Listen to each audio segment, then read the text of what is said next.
Təbii və süni ağaclar. Telefonumuzu səssizə ataq. Təşəkkürlər Azərin.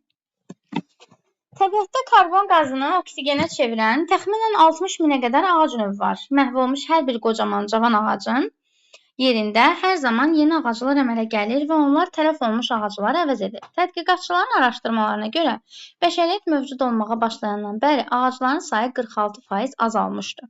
Buna görə insanlar məsuliyyət daşıyırlar. İnsanların meşələri kütləvi şəkildə qırması, meşə yanğınlarının baş verməsi havada karbon qazının çoxalmasına, istixana effektinin yaranmasına səbəb olur. Ağacların kütləvi şəkildə azalması alimləri hər halda narahat edir.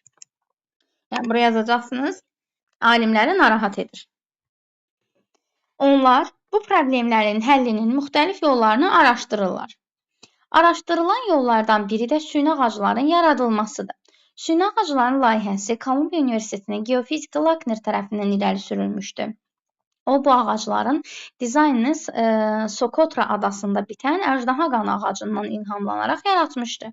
Bu ağacın hündürlüyü 20 metr, diametri isə 4 metrdir. Ağacın şirəsi qırmızı rəngdə olduğundan əjdaha qanı ağacı adlanır. Tripodlar təbii ağacların funksiyasını yerinə yetirən süni ağaclardır. Bu ağaclar tullantı hesab olunan və təkrar emal üçün yararlı olan plastik içki şüşələrindən hazırlanmışdı. Onlar havanın təmizlənmə prosesini sürətlə həyata keçirir, karbon tullantılarını qısa müddətdə azaldır, sıfır karbon səviyyəsinə keçməni təmin edir. Ölkənin böyük şəhərlərini bu ağaclarla təmin etmək qarşıya qoyulmuş əsas məqsədlərdən biridir. Tripodların hər biri 90 ton karbon saxlamaq qabiliyyətinə malikdir. Həmçinin ağaclarda yelləncəklər və hamaklar, iki ağac və ya sütun arasında pambıq və sintetik iplərdən toxunmuş istirahət yeri də yerləşdirilmişdir ki, onlar da havanın təmizlənməsi və ətrafın işıqlandırılması üçün enerji mənbəyidir.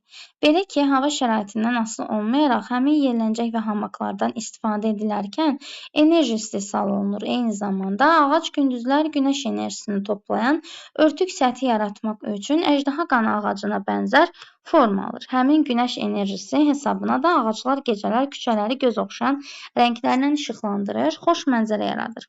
Ağacda insan ağciyərlərindəki traxeyaları xatırladan budaqların dizaynında kiçik filtrlər kimi xidmət edən çoxsaylı təmas nöqtələri də var. Tripodlar təkcə möhtəşəm şəhər dizaynı nümunələri və davamlı enerji mənbələri deyil.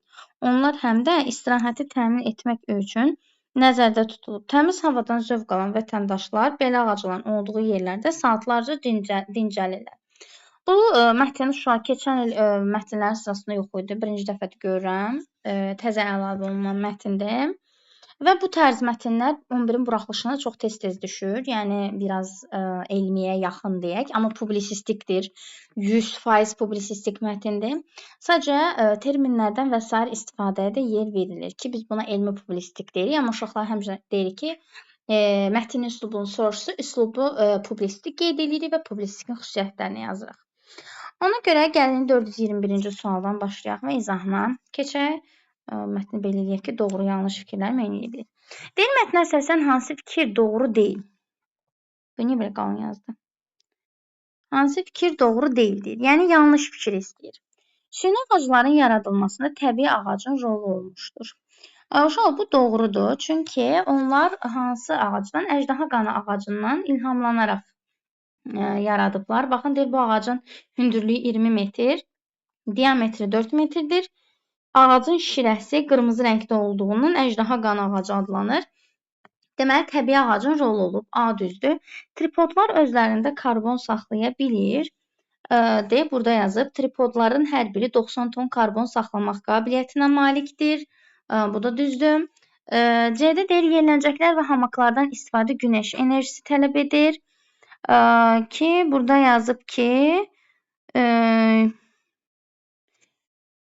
özləri yelləncək və hamaklardan istifadə edilərkən özü enerji istehsal eləyir. Yəni, özü enerji istehsal edirsə, o enerji tələb eləmir. Özü enerji verir. Yəni, məsəl üçün, ona enerji lazım deyil, o özü enerjini verir. Ona görə C səhvdir. D-də deyir, süni ağacların yaradılması tullantılardan səmərəli istifadəni də təmin edir. Bu düzdür.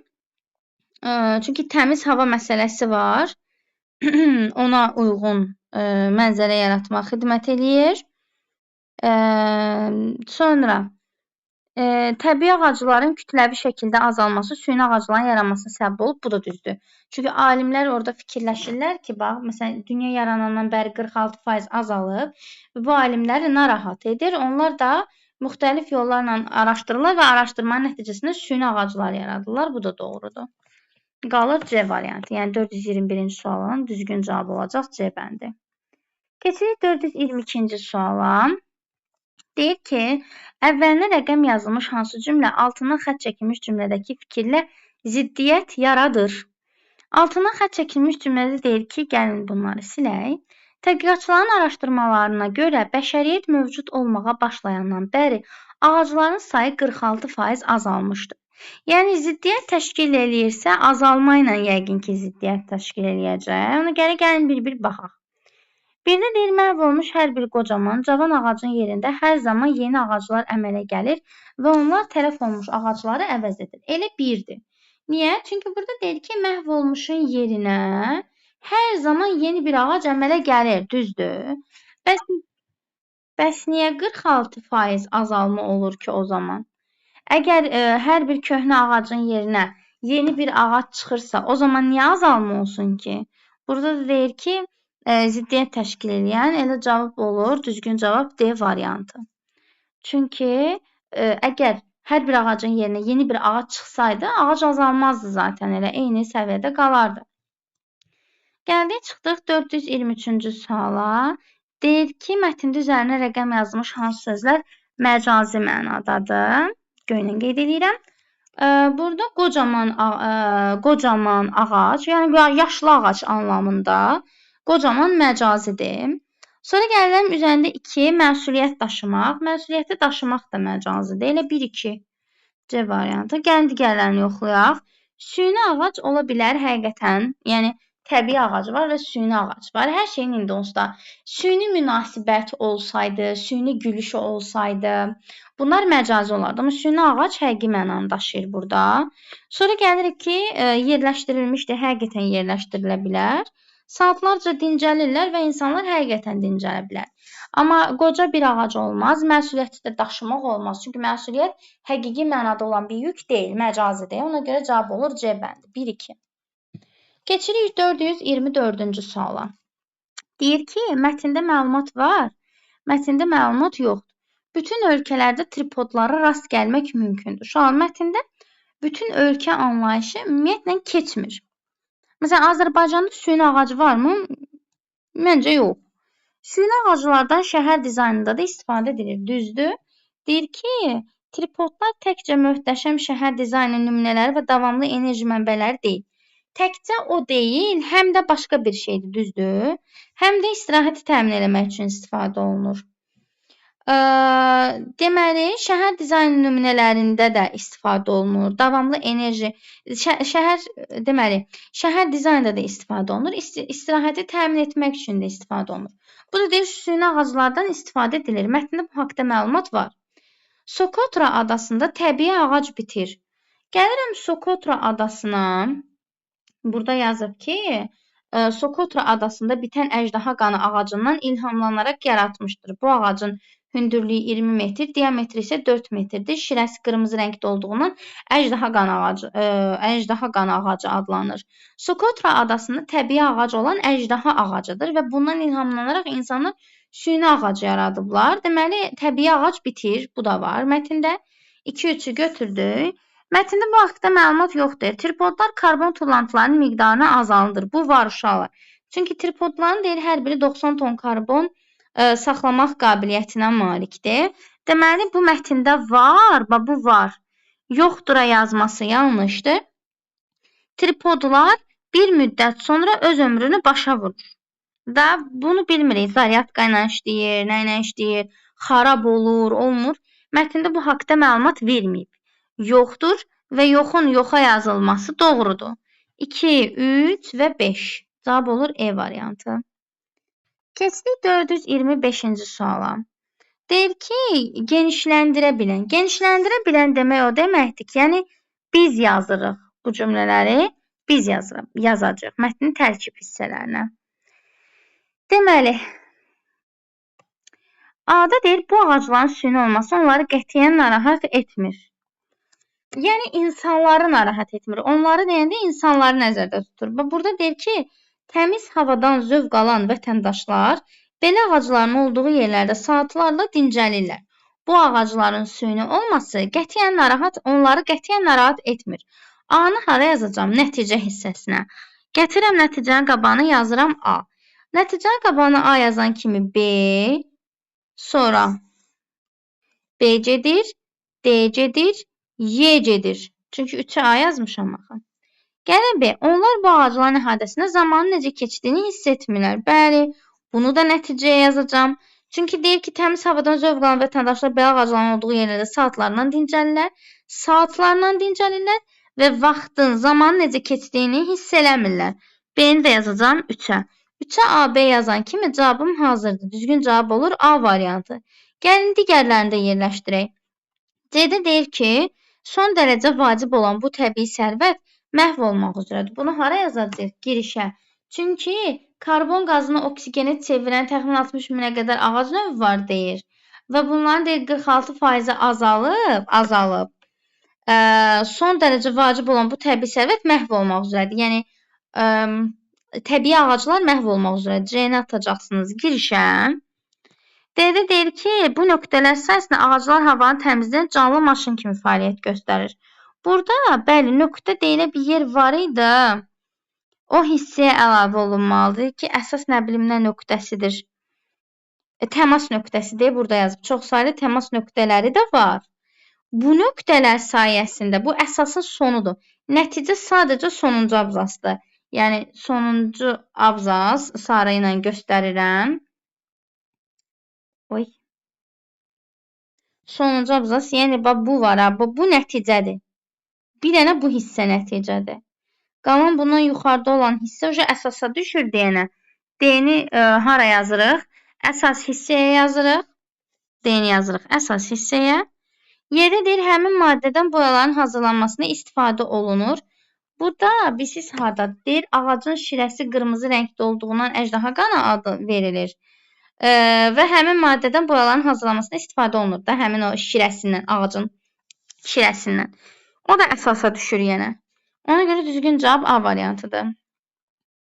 Nöqtələrin yerinə uyğun fikir yazmaqla cümləni tamamlayın. Bunu dedik. Dedik ki, ağacların kütləvi şəkildə azalması alimləri narahat edir. Məcazi mənalı demədiyinə görə rahat bir şəkildə narahat edir yaza bilirik ora. Yəni, məcazi desəydi, məcburduq ki, məcazi mənalı ifadə yazaq.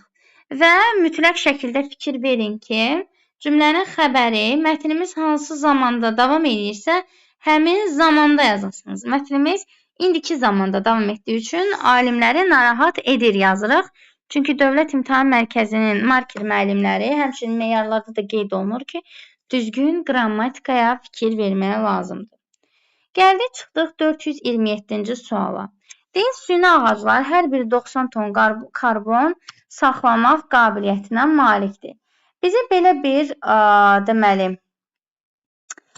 fakt verib. Bu fakta uyğun olaraq müddəa yazmalıyıq və həmin müddəaya əsasən bir dənə də fakt yazmalıyıq.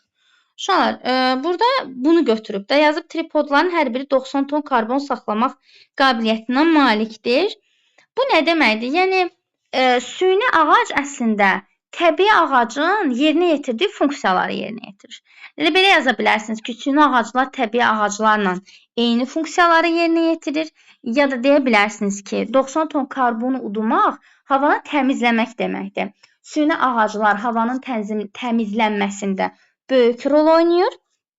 Bu sizin olur müddəanız. Faktda da yazırsınız ki, ağacda insan ağciyərindəki traxeyaları xatırladan budaqların dizaynında kiçik filtrlər kimi xidmət edən çoxsaylı təmas nöqtələri var.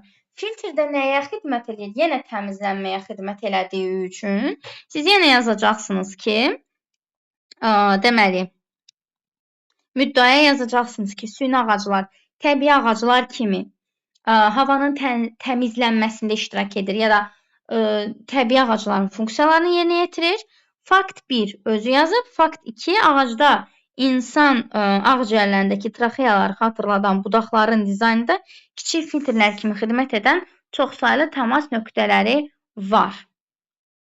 Bunu yazacaqsınız. Sonra 428 mətn əsasında təbiətdə karbon qazının artmasının 2 səbəbini yazın deyir. Uşaqlar, karbon qazını udan belə deyək, varlıq nədir? Ağac. Birincisi, karbon qazı artırsa səbəb nə ola bilər? Ağacların sayının azalması. Ağacların sayının azalması. Sonra nə yaza bilərik? Deməli, karbon tullantılarını deyir qısa müddətdə azaldır. Süni ağac karbon tullantılarını azaldırsa, deməli, karbonun artmasının səbəbi nədir? Karbon tullantılarının artması. Bu 2. Sonra bunu yaza bilərsiniz. Bir də heç nə də, yəni insanların məsuliyyətsizliyi yaza bilərik. İnsanların, burada yazıb, insanların meşələri kütləvi şəkildə qırması, meşə yanğınlarının baş verməsi, havada karbon qazının çoxalmasına, istixana effektinin yaranmasına səbəb olur. Elə qarşısına 2 qoyulmuş cümləni götürüb köçürə bilərsiniz. Ki, insanların meşələri kütləvi şəkildə qırması, meşə yanğınlarının baş verməsi, havada karbon qazının çoxalmasına, sənə də zaten demirəm ki, karbon qazının çoxalmasına səbəb olur. Yaz insanların meşələri kütləvi şəkildə qırması, meşələrin sayının azalması, bu hissədə deyirik, meşələrin sayının azalması və yanğınların baş verməsi, meşə yanğınları. Bu da belə. Sonra 429 funksiya deyir və fərqli funksiya. Funksiya deyirsə, siz ya poetik, ya informativ bunu yazacaqsınız. Deyir ki, insanların meşələri kütləvi şəkildə qırması. Burada əlbəttə ki, həqiqi mənadadır. Ağacları qırırsınız da. Ona görə yazırsınız ki, üçbucaq informativdədir. Deyir ki, ağaclar gecələr küçələri göz oxşayan rənglərlə işıqlandırır. Bu da informativdir, çünki süni ağacıdır deyə həqiqətən işıqlandırır. Ona görə hər ikisinə yazırsınız informativ və bu da olur informativ. Fərqli funksiyada qırmaq, dostum mənim qürurumu qırdı, mənim ona olan güvənimi qırdı. Ya da var ya, məsəl üçün, yola vermək adına deyir, dostum məni qırdı və özü başqa işlərlə məşğul oldu. Belə də yaza bilərsiniz. İşlədəcəksiniz harada? Poetik funksiyada. Sonra o birisi də işıqlandırmaq. Orada həqiqi idi. Məsələn, deyirəm ki, onun mənim həyatıma daxil olması ilə mənim ömrümün bütün günləri işıqlandı. Ya da işıqlandırıldı. Belə yaza bilərsiniz. Məcazi mənada.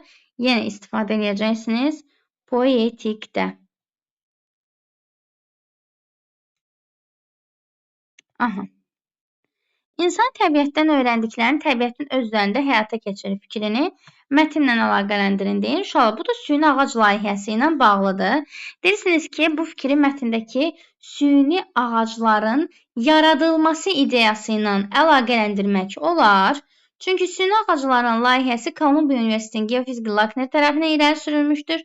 O bu ağacların dizaynı Sokotra adasında bitən əjdaha qan ağacından ilhamlanaraq yaranmışdır. Bu da onu göstərir ki, süni bir şeylər əslində təbiətin öz təbii qüvvələrindən ilhamlanaraq yaradılır. Baba, bu hissə ilə əsaslandırmalısınız. Fərqli yazılan fikir zaten yanlışdır. Bu da belə. Bu mətndən bağlı kimin nə sualı, nə dərdi varsa versin.